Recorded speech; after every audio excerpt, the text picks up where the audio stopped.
結局リーダーはいないそうですね。いない、うん、非常に簡素な避難所ですね。もう約2週間ですよね。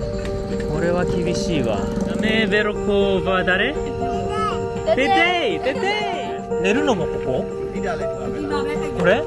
マットとかは？やっぱりね、我慢してる。あ、ここもひどいな。一回抜けちゃうと、まあ少しずつこういうのが治っていくとね、ここに近づくんでしょうね。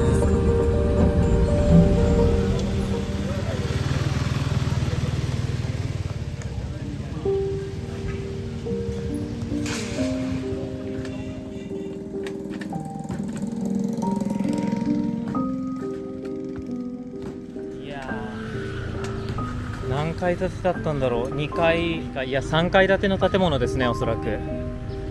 この建物も3名の方が亡くなったそうです。1名だけこの3階部分、屋上の階にいた方が救出されたということですが、残り3名の方はこう出してきた時点でお亡くなりになったということでした。奥あれ建物ちらっと見えてるのはね、洗面台ですよね。インガラバねえ、お家がね、ああ今壊してるんだ。そっか、まだね使えますからね。使うつもりですか、もしかしたら。木材はね。あ、そうですか。この辺とかも天然なんか結構いっぱい人いるぞ。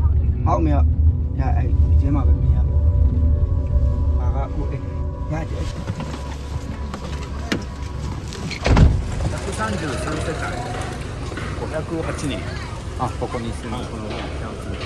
こうもうほんと400年ぐらいの歴史があるお寺の境内なんですけれども、この奥ミャンマーで有名なパゴダとかが結構あります。でその敷地内で今避難者の方々が生活をしていらっしゃいます。もう今ここもまさに急にですけど、これビニール紐を木と木の間に引っ張って、でそこにブルーシートを乗っけてるだけ。非常に簡素な避難所ですね。もう今これ発災から10日以上経ってます。およそ2週間の間、避難者の方々はこういった生活をしていました。これを避難所の下に敷いて、なんていうかちょっとでもクッションの代わりにしてるんだ。もう皆さんこれ地べたで、こうシートだけ敷いて寝てるんですよね。でやっぱりこう地面硬くて、みんなも腰痛いとか肩痛いっていう方たくさんいらっしゃるんで、これせめてものって感じですけど、砂をこれ今、どっかしらから持ってきて、避難所のこの寝泊まりしてるところの下にまず敷いて、多少でもこう柔らかくして皆さん寝てますね。ここ今お寺のお坊さんの宿舎なんですけど、この下、この地下のここもこれ今避難者の方々がみんな住んでる。今はこれでやっていけるかもしれないですけど、長期的にどうするんだ。なるほどね。半分はなくなったんですけど、残ってるのは半分残ってるのが、隣の方と傾いてる。夜寝るのは難しい、家では。寝てる時に落ちてきたらもう終わりなんで。バイクでバイクタクシー。ここにいれば飯とかは困らないんで。今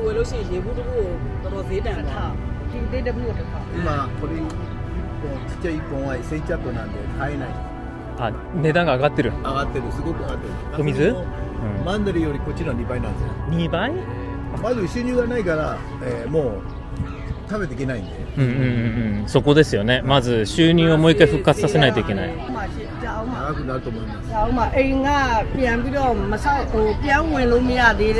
အချိန်မှာလက်ရှိလည်းပဲပြန်မဆောက်နိုင်သေးဘူး။အခြေအနေကအိမ်ကိုပြန်လည်းမဆောက်နိုင်သေးဘူး။ဆောက်နိုင်သေးတော့အိမ်မှာလည်းနေလို့မရသေးတဲ့အတွက်ဖုန်းခွင့်ပြုတဲ့အထိကျွန်တော်တို့ကဒီမှာနေရမှာပေါ့။တဖြည်းဖြည်းနဲ့တည်လာတာဟုတ်တယ်။最初の日から徐々に増えていきます。今も増えていますか？ウニロメラで。今はまだ食料は植わってる人たちがいるんで大丈夫ですが、そうです。それがいつまで続くかです。その後は牛尾さんがもう大きな鍋とかで、作ってもう食べさせるしかないです。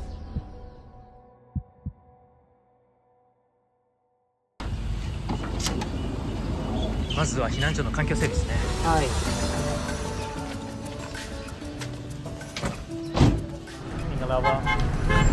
Soalnya waktu iniဒီလိုပုံစံတော့မရှိဘူးအသေးရတယ် あるあるいくつかね。OK OK that's good。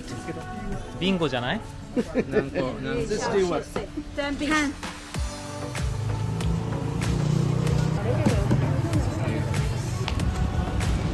Thank you。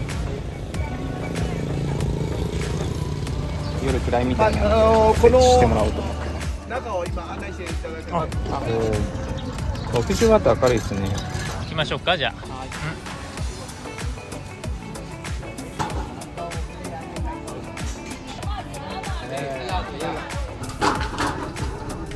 今ようやくですね後ろ大きなこう骨組み付きのテントが入ってきました。これでもっと安全になっていいんじゃないですか。で足元はライトが照らせば、強くなると。よくて汚いですよね。ようやくですね避難者の方々こうきちんと壁と屋根のあるところでこう生活ができるようになってきます。ただこの避難生活がいつまで続くのか、中長期の支援間違いなく必要です。今はですねミャンマーの方々非常にこう支え合いの精神強いのでお互いがこう支え合っていますけれども、ここから先中長期になってくると、国際支援あるいはこうそういった意識のある方々の支援が間違いなく必要となってきます。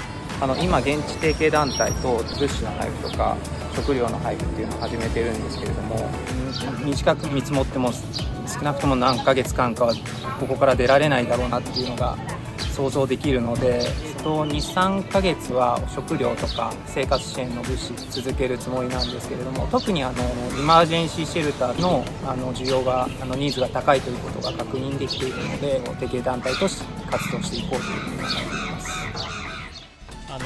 本当に皆さんにとってこのお寺って大切で、現地の人たちにとって心の拠り所になっています。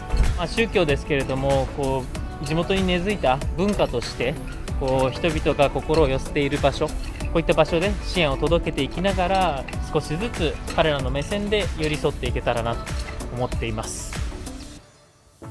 最後までご覧いただきありがとうございました。皆さんの応援が力になります。チャンネル登録よろしくお願いします。